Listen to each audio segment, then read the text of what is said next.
Nos dice la oración colecta, o más bien nosotros como pueblo de Dios le dijimos al Señor: concede, Señor, a tus fieles una súplica de su pueblo. Concede, Señor, a tus fieles. Fíjense lo que le estamos pidiendo al Señor: cumplir debidamente las prácticas de preparación para la Pascua. Una manera de decirnos: hey, hermanos, ya estamos en Cuaresma. Ya pasó el viernes después de ceniza, ya estamos en el primer viernes de Cuaresma. ¿Cómo vamos? ¿Nos estamos adentrando a vivir las prácticas de la Cuaresma? No te quedes atrás. Es momento de ponernos las pilas para vivir lo más santamente posible esta Cuaresma. La Cuaresma que nos purifica, nos prepara para celebrar dignamente la Pascua. Y la segunda parte de la oración nos dice que la mortificación corporal, ojo, mortificación corporal a la que nos comprometimos, ¿de veras? ¿De veras te atreviste a ofrecer una mortificación corporal en este tiempo de Cuaresma? Todavía estamos a tiempo, viernes primero del tiempo de Cuaresma. Ofrécele al Señor los 5 viernes. Ofrécele tu mortificación corporal. La mortificación corporal que debemos estar viviendo sea de provecho para nuestras almas. ¿Verdad que sí sirve? ¿Verdad que sí ayuda? No desechemos la práctica de la mortificación corporal como una acción saludable para nuestra alma. Nos dice la primera lectura 3 cosas. Primera, si el pecador, ¿quién es el pecador? Todos nosotros. Todos nosotros, los seres humanos, somos pecadores. Si el pecador, número 1, se arrepiente de los pecados cometidos, que haya en nosotros, Señor, un profundo deseo de arrepentimiento. Pero para arrepentirme, me debo dar cuenta de en dónde estoy mal, en dónde estoy pisando en falso, cuáles son los caminos por los que no debo de andar. Si el pecador se arrepiente de los pecados cometidos, que Dios nos permita la claridad de identificar en dónde estamos fallando. Segundo, si guarda mis preceptos. ¿Cómo vas a guardar los preceptos de Dios si no los conoces? ¿Cómo vas a guardar la palabra de Dios si no te atreves a tenerla en tus manos? ¿Cómo vas a guardar los mandamientos si ni siquiera te lo sabes de memoria? Si el pecador guarda mis preceptos. Tercero, si el pecador practica la rectitud y la justicia, palabras que se repiten varias veces en la liturgia de hoy. Estamos llamados a vivir en la rectitud de vida y en la justicia de nuestros actos. 3 realidades que nos invita a vivir la primera lectura en este tiempo de Cuaresma: arrepentirnos de nuestros pecados, guardar los preceptos de Dios, vivir la rectitud y la justicia. Yo creo que ya son 3 elementos como para ponernos a orar, a meditar delante del Señor en este tiempo de oración intensa. ¿Qué pasa con los que practican estas tres realidades que nos dice la primera lectura? Vivirá, no morirá. Nuestro Dios es un Dios de vivos, no es un Dios de muertos. Somos la obra excelsa de la creación. O yo les pregunto, cuando Dios mira el mundo y ve su creación, ¿qué es lo que más ama? ¿De qué es de lo que más se siente orgulloso? ¿De los perros? ¿De los gatos? ¿De las nubes? ¿De los árboles? ¿O del ser humano? ¿Cuál es la obra más preciosa de la creación de Dios? ¿Cuál es? El ser humano. Ahora bien, ¿cómo crees tú que Dios se siente orgulloso de ese ser humano que creó? ¿Cuando roba? ¿Cuando mata? ¿Cuando se pelea con su hermano? ¿Cuando desprecia los preceptos de Dios? ¿O cuando se esfuerza por vivir en la rectitud y en la justicia?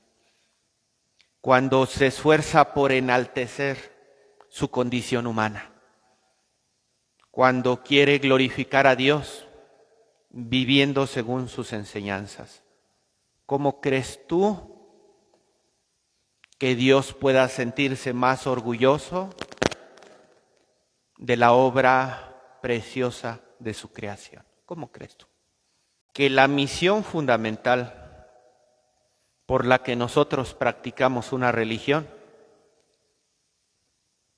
es porque queremos unirnos a Dios. ¿Y para qué queremos unirnos a Dios?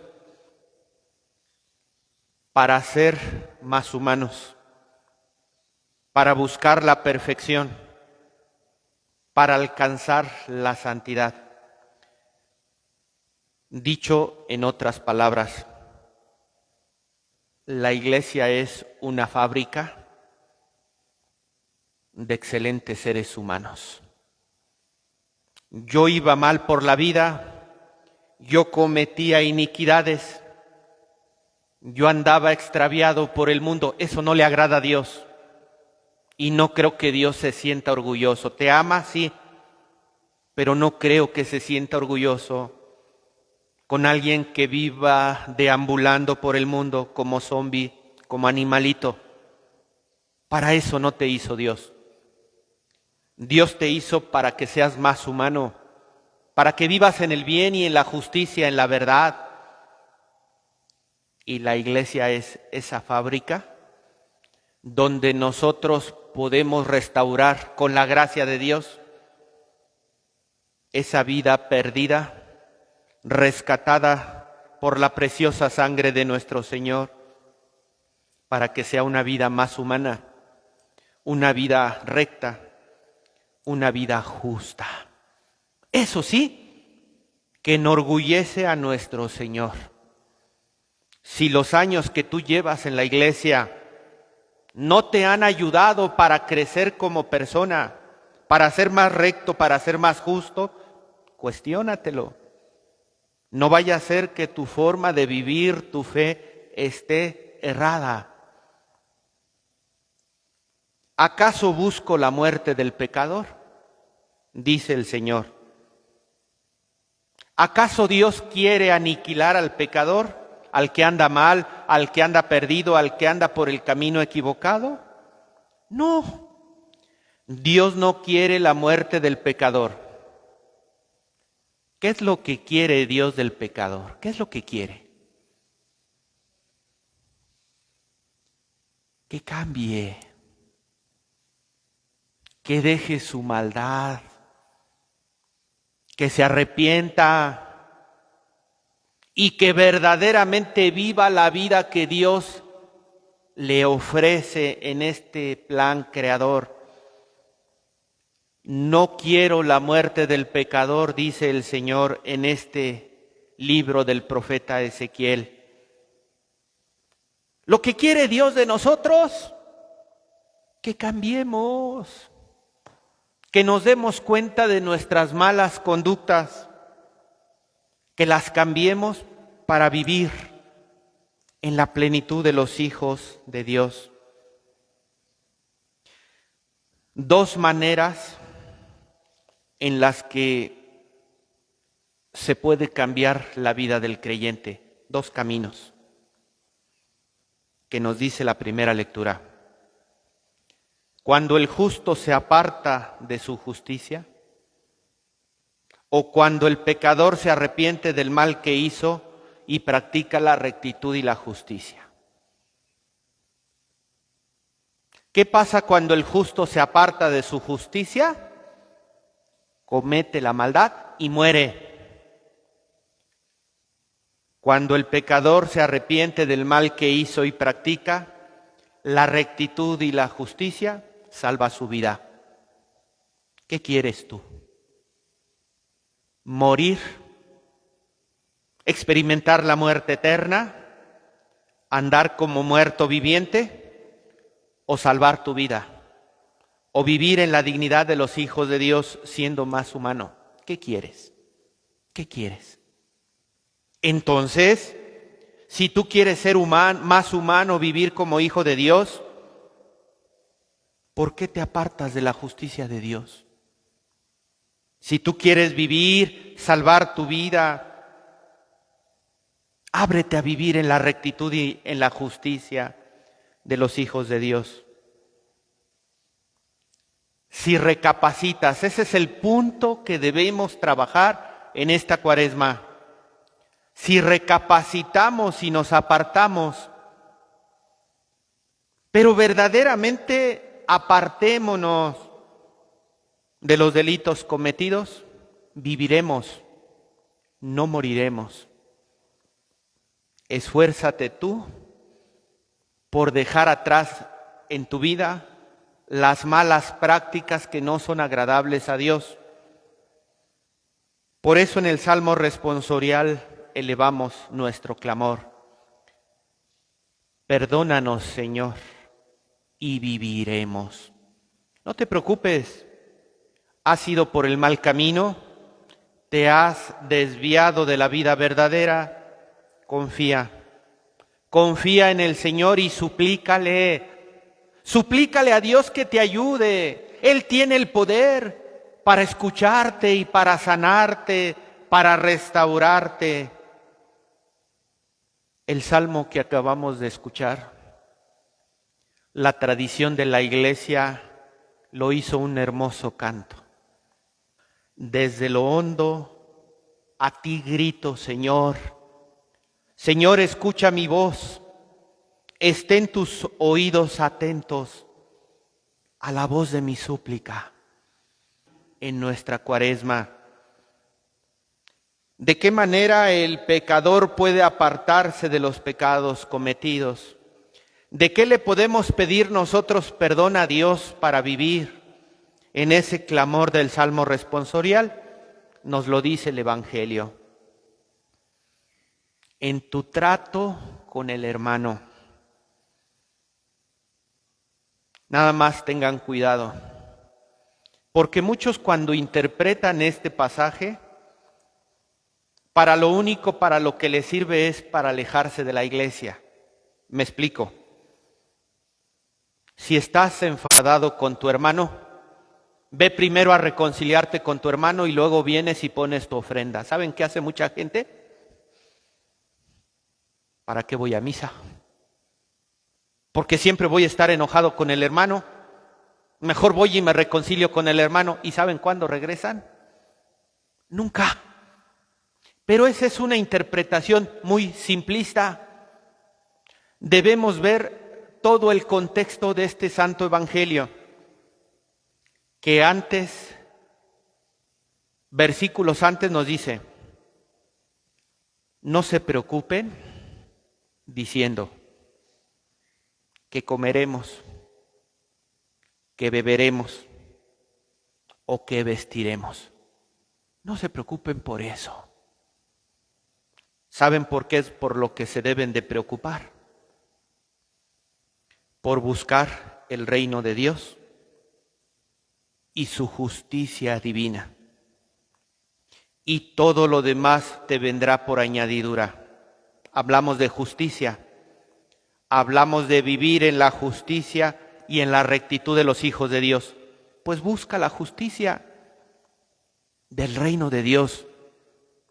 Y entonces Jesús dice, yo les aseguro que si su justicia no es mayor a la de los fariseos, no van a entrar en el reino de Dios. No van a ser agradables a los ojos de Dios.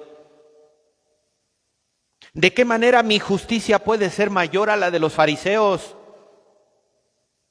Cuando de verdad haya coherencia entre lo que practico por fuera y lo que vivo por dentro desde el corazón.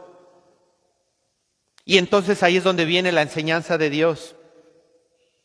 El primer mandamiento que atenta en contra del hermano es el quinto mandamiento. ¿Qué nos dice el quinto mandamiento? No matarás. ¿Qué dicen los fariseos? Por fuera yo no saco una pistola y mato a los demás. Pero por dentro, ¿a cuántos hermanos has matado cuando les dejas de hablar?